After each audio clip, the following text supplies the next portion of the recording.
ஹலோங்க, இன்றைக்கி நம்ம வீட்டில் ஒரு வெஜ்ஜி நூடுல்ஸ் பண்ணுறேங்க.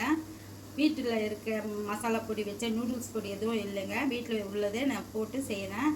பாருங்கள், அதுக்கு வேண்டிய இதெல்லாம் onion, capsicum, carrot, beans, cabbage, பூண்டு, அது மஷ்ரூம் கொஞ்சம் கட் பண்ணி வச்சுருக்கேன். இது வந்து ஒரு சின்ன spoon vinegar, tomato sauce, green chilli sauce, soya sauce, oil, உப்பு, இது வேணுன்ற நம்ம பொடியெல்லாம் போட்டுக்கலாம். இப்போ வந்து தண்ணி ஒரு பக்கம் நல்லா கொதிக்க வச்சுட்டேன் பாருங்கள். இந்த தண்ணியில் நம்ம 2 ஸ்பூன் ஆயில் விட்டுக்கலாம். ஆயில் விட்டுக்கின்னு இது கூடவே கொஞ்சம் சால்ட்டு சேர்த்துக்கலாம். நல்லா இப்படி சலன்னு கொதிக்குது பாருங்கள். அப்போ இதை போட்டுட்டு ஒரு 5 மினிட்ஸ் அதுக்கு டைம் கொடுத்தோம்னா, ரொம்ப வெந்துடக்கூடாதுங்க, திட்டமாக வேகணும். நான் காமிக்கிறேன் பாருங்கள்.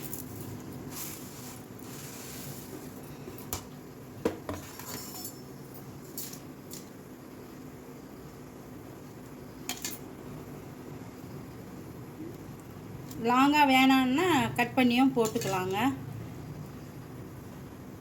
இதில் இருக்க அந்த இதெல்லாம் வந்துடுங்க, ஒயிட்டாக அந்த பவுட்ரு மேலே இருக்கும் பாருங்கள். அதெல்லாம் இந்த தண்ணியில் வந்துச்சுன்னா உடம்புக்கு அவ்வளோ கெடுதல் பண்ணாதுங்க. எப்போயோ மந்த்லி ஒன்ஸ் செஞ்சு சாப்பிட்றதுனால இது பண்ணலாம். பாருங்கள் எப்படி இருக்குது பாருங்கள். ரொம்பவும் வந்துடக்கூடாது, ஆனாலும் நல்லா இதாக இருக்கும். இந்த பாருங்கள், இப்படி வச்சோம்னா இப்படி தெரியணும். இப்படி தெரிஞ்சுட்டா இப்போ ஆஃப் பண்ணிவிட்டு, இப்போ இந்த மாதிரி வடித்தட்டில் நான் ஸ்ட்ரெயின் பண்ணிவிட்டு உங்களுக்கு காமிக்கிறேன். நான் வடிகட்டிட்டு ரன்னிங் வாட்டர், டேப் வாட்டரில் ஒரு வாட்டி கழுவிட்டு எடுத்துன்னு வந்து வச்சுருக்கேன். இப்போ அதுக்கு ஒரு 2 ஸ்பூன் ஆயில், ஒன்றோடு ஒன்று ஒட்டாதுங்க, இப்படி போட்டுட்டு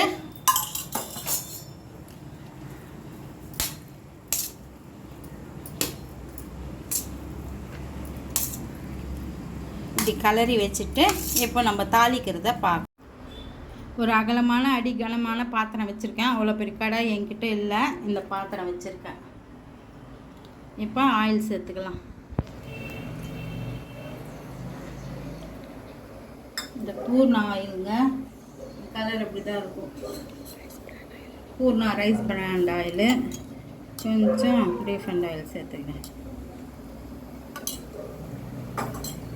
எண்ணெய் காஞ்சதுங்க, இப்போ பூண்டு போட்டுக்கலாம்.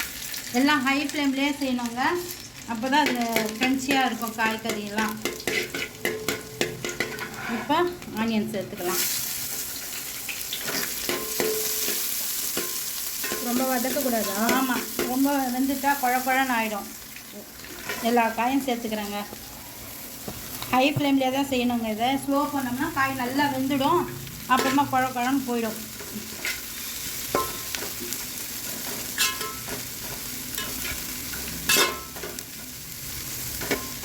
காய்கறியெல்லாம் ஒரு 75% வெந்துச்சுனாவே போதுங்க. இப்போ நம்ம மசாலாவை சேர்த்துக்கலாம்.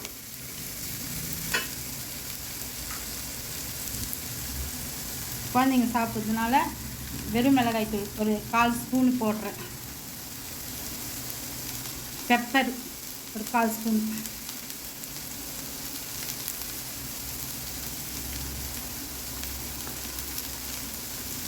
வீட்டு கரம் மசாலா தூள் அது ஒரு 1/4 ஸ்பூன். இவ்வளோதாங்க.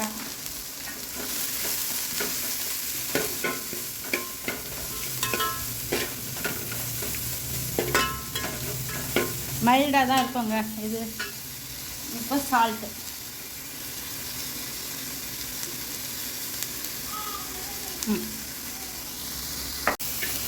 இப்போ சாஸ் எல்லாம் சேர்க்குறேன் பாருங்கள். சில்லி சாஸ் இந்த ஸ்பூனில் தாங்க ஒரு ஸ்பூன் வச்சுருக்கேன், அது சில்லி சாஸ்.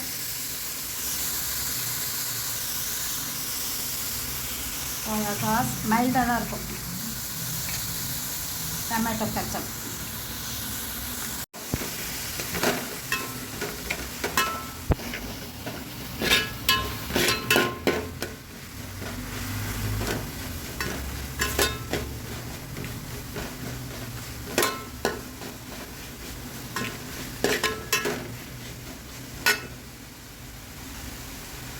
இப்போ லைட்டாக அந்த வினிகர் கொஞ்சம் எடுத்து வச்சுருக்கேன், வினிகர் சேர்த்துக்கலாம்.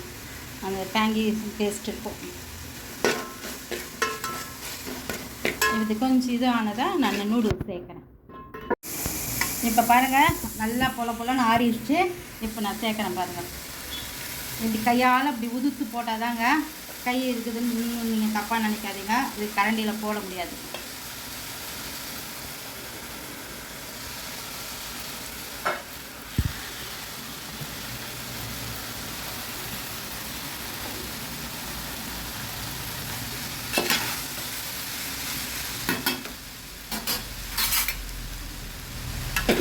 சாப்பிட்றோம் இல்லைங்களா, அது மாதிரி இருக்குங்க.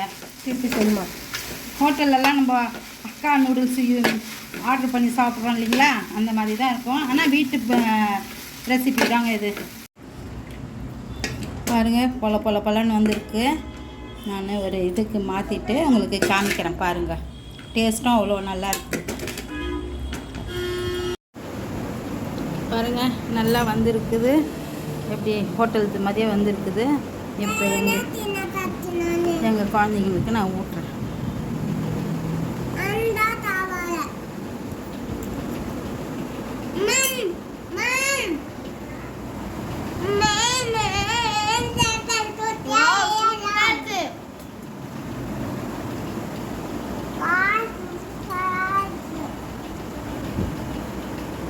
அதை செய்யுங்க, குழந்தைங்களுக்கு கொடுங்க. சப்ஸ்கிரைப் பண்ணுங்கள், லைக் பண்ணுங்கள், கமெண்ட் பண்ணுங்கள். நெக்ஸ்ட் ரெசிபியில் உங்களை மீட் பண்ணுறேன். தேங்க்யூ.